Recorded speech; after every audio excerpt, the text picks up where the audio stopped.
Before your mother knew she was pregnant with you, before your father gave you your name, before the people who hurt you ever got a chance to define you, before the hardships, before the situationships, before the divorce, before the homelessness, before every person who laughed at you and counted you out, God already knew who you were.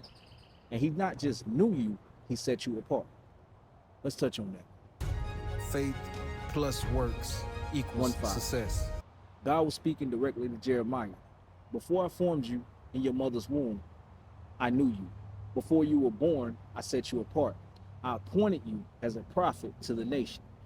Three things God said before Jeremiah had did anything. I knew you, I set you apart, I appointed you, which is past tense. All three. Before Jeremiah preached his first sermon. Before he proved himself to anyone, God had already made three statements over his life.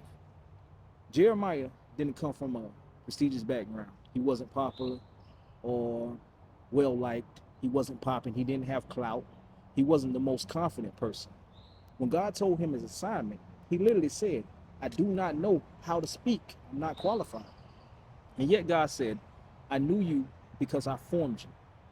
Every part of you, every mistake that hadn't happened yet, every failure that had not come yet, every dark night, every wrong turn. He knew all of it before it even happened. And yet he said, I set you apart.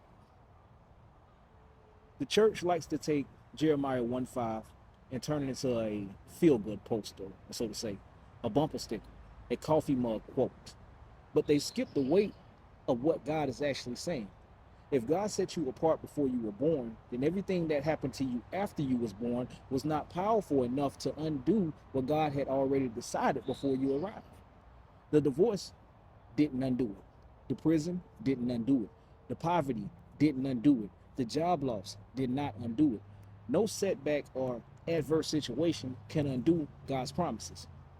The people who tried to rewrite your destiny, who went to those who operate in dark places to speak against your future, to place curses on you and your bloodline so that you may never achieve your purpose. God said, I know you. And anything that God, well, anyone that God has blessed, no man can curse. No human being can undo what God has already established. But here's an honest question. If God knew me before I was born and set me apart, then why did he allow everything that I went through? Why didn't he just skip all of that and get straight to the purpose? And I don't have the answer to that. God's ways are mysterious to us all. And there's a voice inside of me. Some people call it a conscience, but I know God's voice when I hear it, and I know that he always has a plan. So as I develop spiritually, I've learned to trust in his will and his ways. So I'm not going to stand here and give you an explanation that sounds good.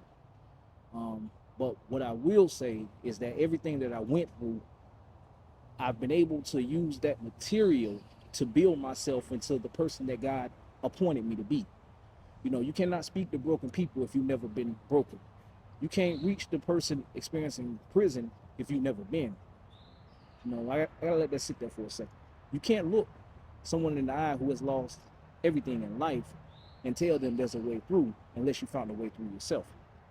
My suffering wasn't random. It was curriculum, and I accepted the lesson.